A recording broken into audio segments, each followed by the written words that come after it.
Assalamualaikum warahmatullahi wabarakatuh. Bagaimana kabar anak-anak kelas 9?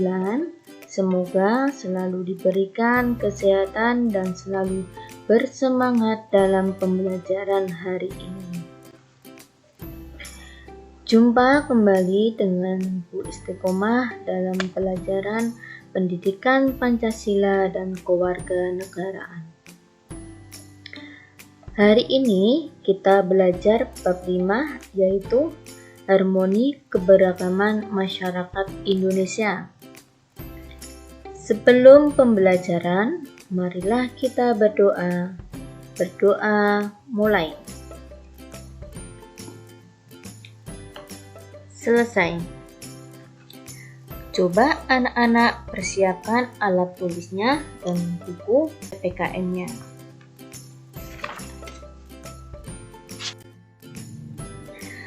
Tujuan pembelajaran pada hari ini yaitu peserta didik dapat mengidentifikasi makna harmoni dalam keberagaman sosial budaya, ekonomi, dan gender pada masyarakat Indonesia.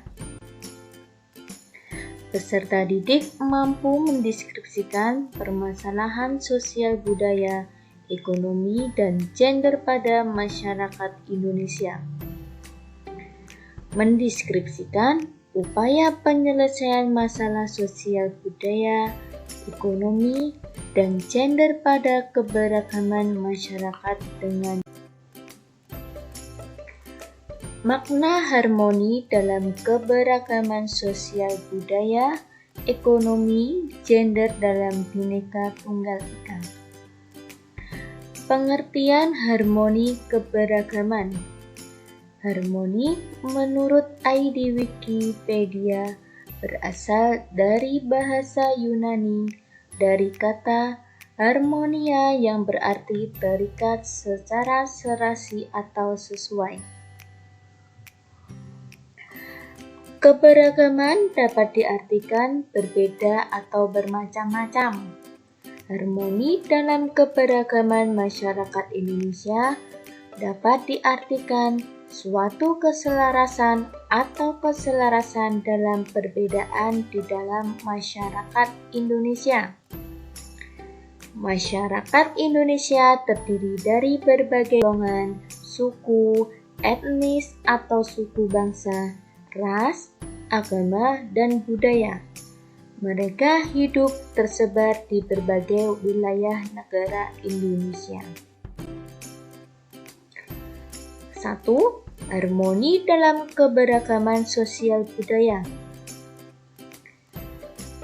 Harmoni dalam keberagaman sosial budaya adalah keserasian atau keselarasan dalam kekayaan sosial dan budaya yang bertujuan untuk menjaga persatuan dan kesatuan Indonesia sesuai amanat sila ketiga Pancasila. Dalam Pancasila terkandung harmoni yang merupakan dasar munculnya keselarasan di tengah keberagaman dan perbedaan budaya yang dimiliki bangsa Indonesia. Keadaan sosial budaya pada masyarakat Indonesia yang beraneka ragam diperlukan adanya harmonisasi dalam keberagaman atau di dalam masyarakat. Harmoni dalam keberagaman akan melahirkan sebuah kedamaian. Oleh karena itu, kita sebagai warga negara harus mampu menghargai keberagaman yang ada di sekitar kita. Sebagai generasi muda harus mampu menciptakan harmoni dalam keberagaman. Keberagaman sosial pada masyarakat Indonesia melahirkan bermacam-macam status sosial, mulai dari mata pencaharian, serta kedudukan serta jabatan dalam masyarakat. Karena manusia sebagai makhluk sosial tidak dapat hidup sendiri tanpa bantuan orang lain, sehingga dengan keberagaman tersebut setiap individu dapat masyarakat akan saling membutuhkan dan saling melengkapi. Kekayaan bangsa Indonesia juga nampak dari keanekaragaman budaya daerahnya yang memiliki ciri khas masing-masing berupa alat musik tradisional, senjata tradisional, rumah adat, lagu-lagu daerah, kerajinan tradisional, pakaian adat, bahasa daerah, makanan tradisional, dan lain-lain yang akan terasa harmoninya jika diselenggarakan festival budaya daerah. 2.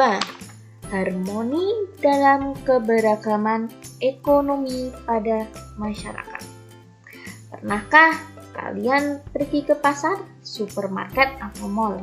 Barang-barang apa saja yang mereka diperjualbelikan di sana? Tentu banyak sekali barang-barang kebutuhan masyarakat, mulai dari kebutuhan makanan, pakaian, kebutuhan sehari-hari. Barang-barang yang diperdagangkan dan diproduksi oleh perusahaan yang berbeda, baik perusahaan besar maupun perusahaan kecil dan menengah, tetapi kalau sudah berada di pasar beraneka ragam, barang-barang tersebut bersatu padu dengan penataan yang rapi sesuai dengan jenis-jenis barangnya. Begitu juga dengan kondisi perekonomian masyarakat Indonesia beraneka ragam sesuai dengan tingkat penghasilan, pekerjaan, jabatan, maupun latar belakang pendidikan yang ditempuhnya, sehingga taraf hidup masyarakat pun berbeda-beda. Ada yang berkecukupan maupun yang kurang mampu, namun keharmonisan antar anggota masyarakat yang berbeda ini pula harus dapat dipelihara. Dalam kehidupan ekonominya, masyarakat pedesaan mengerjakan pekerjaan dengan mengolah lahan milik mereka atau orang lain. Untuk mencakup kebutuhan hidupnya, mereka umumnya menjual hasil olahan lahan mereka ke sekitar tempat tinggal, bahkan ke kota. Demikian pula sebaiknya masyarakat kota dapat membeli hasilnya masyarakat desa atau menjual hasil produksi untuk digunakan oleh masyarakat desa. Misalnya traktor, mesin penanam padi, mesin penebar pupuk, semprotan hama, dan lain-lain. 3. Harmoni dalam keberagaman gender. Secara harfiah, gender berasal dari bahasa Inggris yang berarti jenis kelamin. Gender merupakan suatu sifat yang melekat pada laki-laki dan perempuan. Gender menunjukkan pembagian peran, kedudukan, dan tugas antar laki-laki dan perempuan berdasarkan sifat-sifat yang dimilikinya. Kesetaraan gender makin berkembang, bukan hanya perlakuan yang adil berdasarkan ciri-ciri fisik antara laki-laki dan perempuan, tetapi mengarah kepada kompetensi, kemampuan akademik, atau keahlian yang dimiliki dari setiap orang dalam kehidupan masyarakat, tanpa membedakan jenis kelamin, baik laki-laki maupun perempuan memperoleh kesempatan yang sama untuk berperan serta dalam berbagai bidang kehidupan. Pergeseran nilai sosial budaya memengaruhi profesi atau mata pencarian maupun kedudukan seseorang dalam masyarakat. Sekarang ini sudah banyak kaum perempuan yang menduduki jabatan penting di instansi pemerintah maupun swasta. Begitu juga dengan profesi yang dulu biasa hanya dilakukan oleh kaum laki-laki, tetapi sekarang juga banyak dilakukan oleh kaum wanita. Sementara itu, kaum laki-laki saat ini juga banyak yang melakukan pekerjaan-pekerjaan yang dulunya biasa dilakukan oleh kaum perempuan.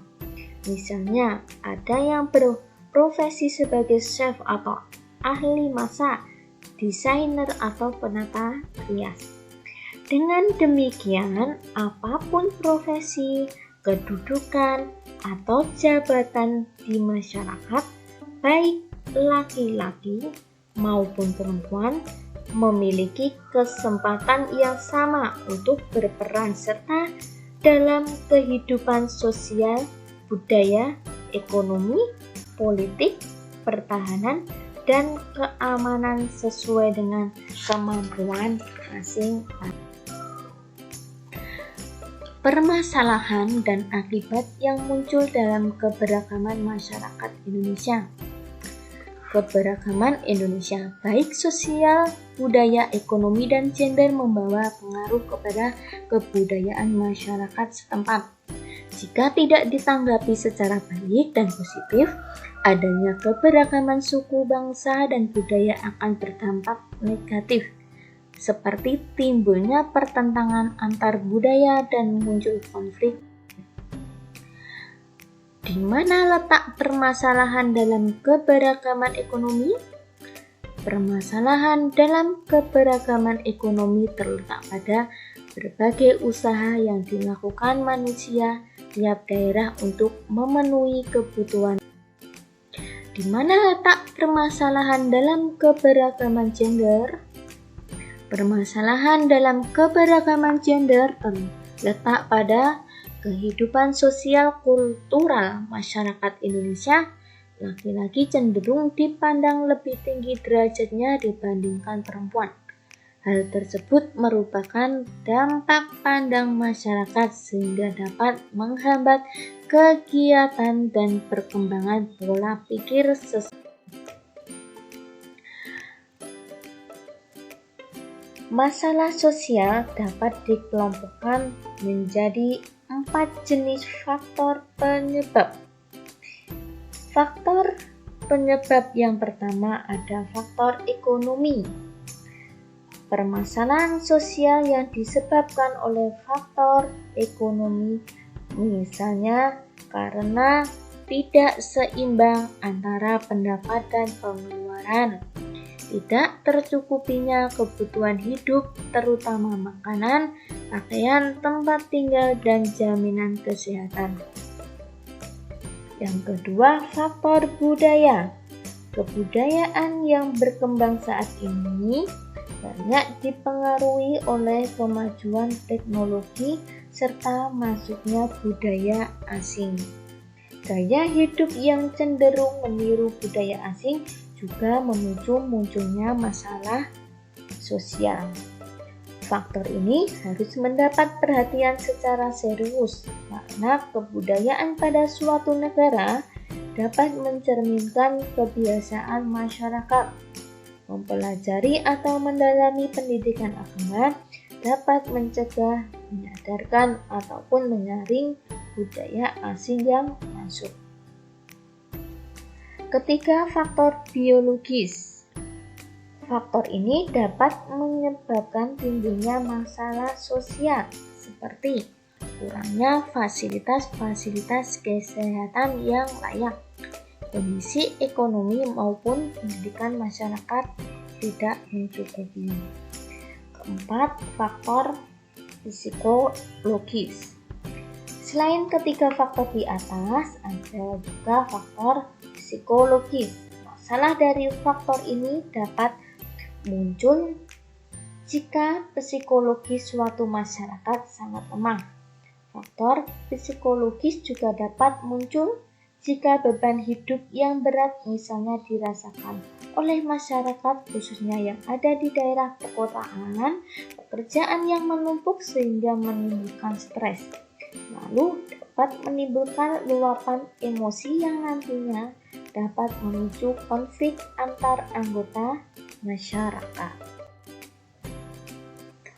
Upaya penyelesaian masalah dalam keberagaman masyarakat Indonesia dapat dilakukan dengan 3 cara. Yang pertama, preventif, yang kedua, represif, yang ketiga, kuratif. Preventif yaitu upaya dilakukan untuk mencegah terjadinya masalah, seperti mengembangkan sikap saling menghormati, toleransi, kerjasama, mengembangkan sikap nasionalisme. Yang kedua, represif. Represif artinya upaya mengatasi masalah pada saat atau setelah terjadi suatu masalah, seperti penangkapan, pembubaran paksa. Yang ketiga, kuratif. Kuratif artinya upaya tindak lanjut akibat masalah yang terjadi, seperti pendampingan dan perdamaian. Baik, anak-anakku kelas 9, cukup sekian materi pada hari ini. Semoga bermanfaat. Bu Guru akhiri, Assalamualaikum warahmatullahi wabarakatuh.